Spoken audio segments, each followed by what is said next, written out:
Are you a talented footballer with the potential to go all of the way, but you've never been spotted or had a trial? Well, all you need to do is check out a brand new innovative business that I've started with my partners called Scout Size. It gives you a chance to get spotted by our network of scouts to try and get you a trial at a professional club. Scout Size places you in front of a professional scout who will assess your talent. You simply need to visit our website right now and upload your clips as directed. Our scouts will then view them and give you a full assessment. If you meet a certain criteria, your details will be sent to scouts at professional football clubs for them to come and see you play. It's as simple as that. So visit scoutsize.com right now and send in your clips, and a scout could be coming to watch you play at your next game. AFTV Transfer Daily, the show that keeps you up to date with players that will be linked with a transfer move to Arsenal.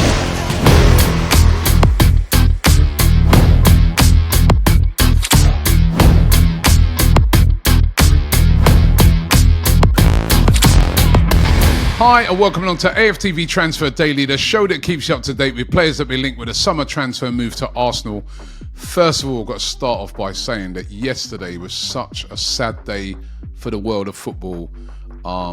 It's actually shortly after doing the show that I got the news that Diogo Jota had passed away in a car crash along with his brother Andre Silva, and it was just devastating news. Of course, he recently got married, so and also has 3 children, and it was just really, really sad news. Sad news for the world of football. Sad news, obviously, for his family. And for all Liverpool fans as well, another tragic moment for them. And, hearts, thoughts and prayers go out to, the family of Diogo Jota. Just really shocking news. Kind of puts a perspective. We're here on this show. We're talking about transfers. We're talking about players moving, players going to new destinations or leaving clubs. But there's a real, family,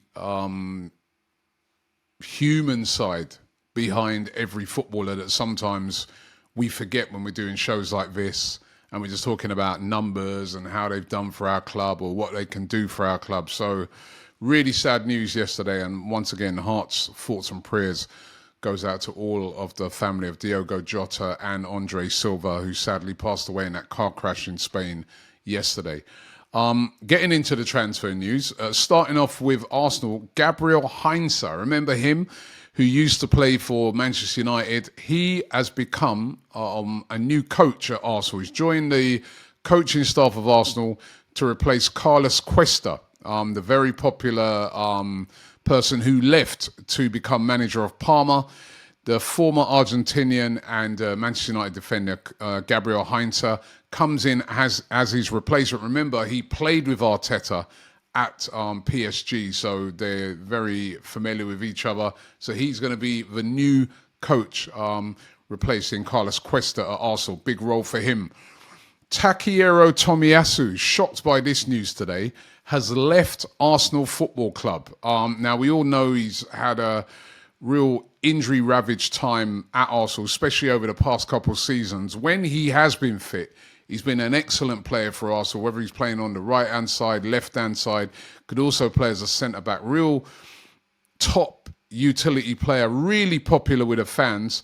But last season, he had a disastrous time with injuries, weren't him on the pitch, barely played, and he's reached a settlement with Arsenal to have his contract terminated. And that was said to have taken place earlier this month, so was really kept quiet. His deal was going to be up, his current deal was going to be up in 2026. He is still 4 to 5 months away from playing again after his recent, knee surgery. But he has left Arsenal. That is official. He has left Arsenal. Takehiro Tomiyasu, and a real surprise that. But he has left Arsenal and will become now a free agent once he can get over his injury woes. That would explain why Arsenal have been really, really trying to sign Cristhian Mosquera of Valencia. It really does make sense now that they're after the Spanish under-21 star. he's rejected a new deal at Valencia. Valencia trying to tie him down. His contract also up in 2026. We know that Arsenal made an initial 10 million euro offer to sign him, which was turned down. Valencia looking for around about 20 million euros. That's around about 17.24 million pounds. Arsenal are set to go with a new offer, to be around about 15 million euros. So one to keep an eye on. The player definitely wants to sign for Arsenal, and probably with Tomiyasu going, will come in that space. This one's really interesting. It was reported by The Athletic today about Ethan Nwaneri, and they say that his contract talks at the moment are at a delicate stage. Now, I don't like the sound of this one. Of course, Ethan Nwaneri did sign a new long-term contract recently, but they're saying that contracts at a delicate stage now. Is this because they're trying to give him a renewed contract? Obviously to offer him more wages based on the amount of football that he played, last season. Is Ethan Nwaneri after more game time? Who knows? We don't know the ins and outs of this. It's just what the Athletic are reporting. Nwaneri, they're saying, wants to stay at Arsenal, and Arsenal want to keep him. So that's good news, at least. He's valued at around about £50 million, but a whole host of clubs across Europe are said to be keeping an eye on this situation. Arsenal do not want to be selling Ethan Nwaneri. I have also seen reports that he could possibly go out on loan this season. Again, I don't want him to go out on loan. I want him to stay at Arsenal. I want him to get more game time, especially when you see this next link gathering pace about Noni Madueke of Chelsea, another Chelsea player that Arsenal are said to be really interested in. Fabrizio Romano claiming that Arsenal had held a new round of talks discussing a possible move for Madueke, who also plays on that right wing, exactly where Nwaneri was coming in for last season. Fabrizio Romano claiming that Madueke would be open, or could be open, he says, apologies, to a move, but there's nothing advanced yet, and there's been no club-to-club approach. This would be a very, very unpopular signing, especially if it pushes Ethan Nwaneri down the pecking order or even resulted in him leaving. I mean, don't get me wrong, Noni Madueke is I think he's a very, very good player. I've seen him play a few times for Chelsea and been impressed by him. The other day when he played for England, he was the best player on the pitch. He played really, really well. But I'm sorry, if Arsenal do go and get Noni Madueke in a position where I don't think we need a player, we don't need another right winger right now. You've got Saka, you've got Nwaneri, we're cool. If you're going to get a left winger, get someone who plays on that left, like a Rodrigo, who we're interested in, not Noni Madueke. This would be very unpopular indeed. Listen, making signings is not about winning popularity contests. We saw that, when Arsenal signed David Raya, and that's turned out to be a brilliant signing. That wasn't popular at the time because everyone was like, why do we need it? We got Aaron Ramsdale. But in this case, my advice would be don't go there, Arsenal. Plus, as well, as I said, good player, but very inconsistent in my books, and just not what we need right now. And another Chelsea player. No thanks. This one, though, would be very acceptable to Arsenal fans, and that's Eberechi Eze. Arsenal said to be still very interested in signing him. He's got this £68 million release clause, but Arsenal are hoping to pay under that. They're said to be willing to pay up to £60 million in 3 instalments. There's been no club-to-club negotiations yet, but could we see that very soon with Arsenal maybe looking to try and get him in before the pre-season, which starts at the end of this month? And then what about the future of certain clubs? There's been suggestions by the journalist Sami Mokbel of the BBC that Arsenal are looking to sell at least one of their big stars, to finance one of these moves, maybe a Eze or a Rodrigo. Now, Leandro Trossard, still hasn't signed a new deal at Arsenal. Negotiations have been getting frustrated, as I reported on yesterday's show. very significant today that he signed with a new agent called D8 Sports and Entertainment. Now, a lot of times this can signify that a player is looking to get a move when he brings in a new representative to, get him out there and see what they can find. So it's quite a significant move for me. Could this be a signal that Leandro Trossard could be on his way out of Arsenal? Sammy Mokbel also goes on to talk about Kai Havertz, saying that several clubs are eyeing his situation at Arsenal. Now, he's got a contract till 2028, but, as we move into next year, that then, starts to drop with only 2 years left on that contract. If Arsenal bring in an Eze and bring in a striker, what does that do for Kai Havertz? He's the top earner, according to a lot of reports, at the club. But if he's not playing as the main striker and not even playing as the main attacking midfielder, if you say bought in Eze, what does that do to his situation at the club?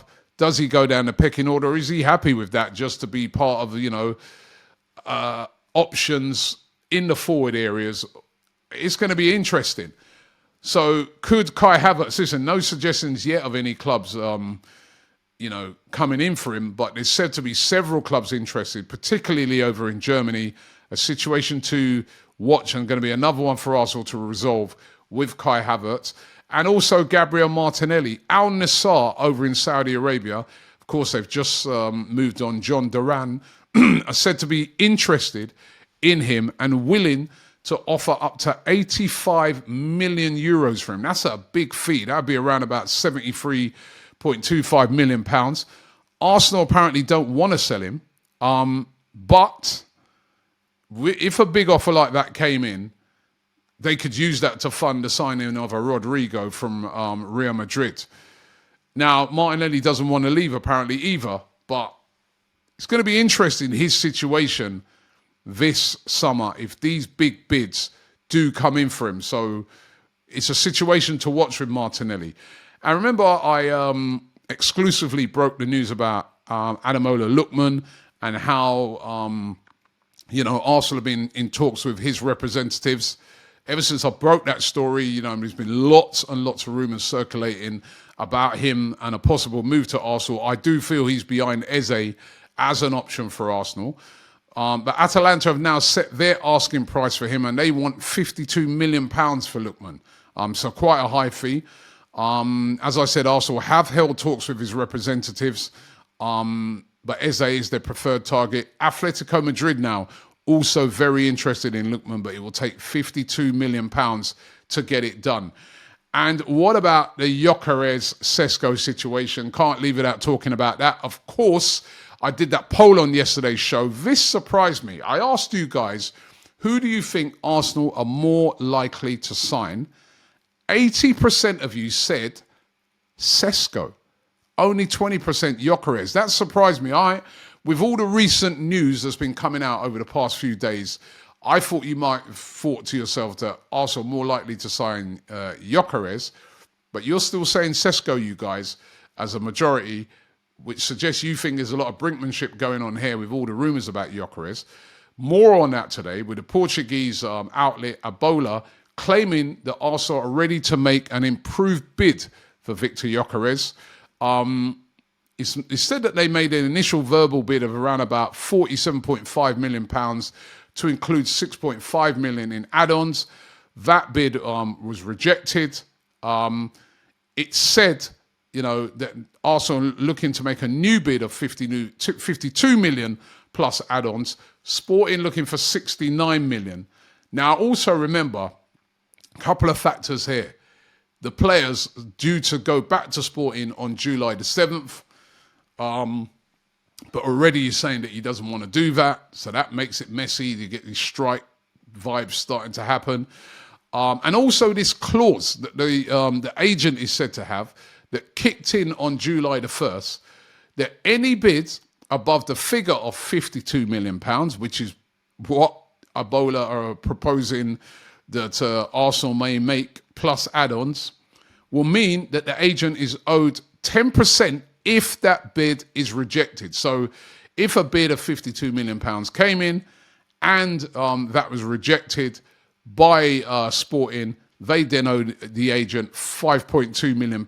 Now, Sporting have responded by saying, listen, if that starts to happen, they're going to raise the price up of Gyokeres and would demand up to £86 million. I mean, it's getting very, very messy. Some resolution needs to take place.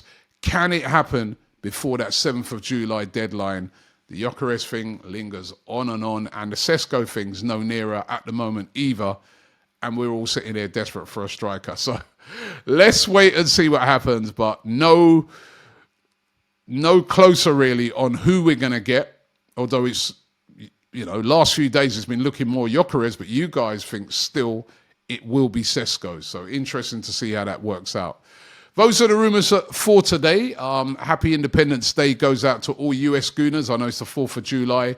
And also to all of you guys out there, remember that news yesterday on Jota. Live your lives, people. Enjoy your lives because, time, we never know when our time comes. So let's enjoy ourselves whilst we're here. Thanks for watching the show today. Don't forget to subscribe here to AFTV. Don't miss a thing. We'll keep you up to date with all the breaking transfer news. And we could have a couple of announcements today. Maybe Zubimendi. Let's wait and see. Thanks for watching the show, and I'll see you tomorrow. Hi, we've teamed up with UK Auto Claims to see if you could be eligible to score thousands in compensation. If you've had any cars, vans or motorbikes on finance between 2007 and 2021, go to ukautoclaims.co.uk to start your free simple check.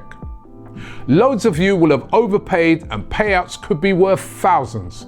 So you've got to look into it. Hit up the link below and check now for free.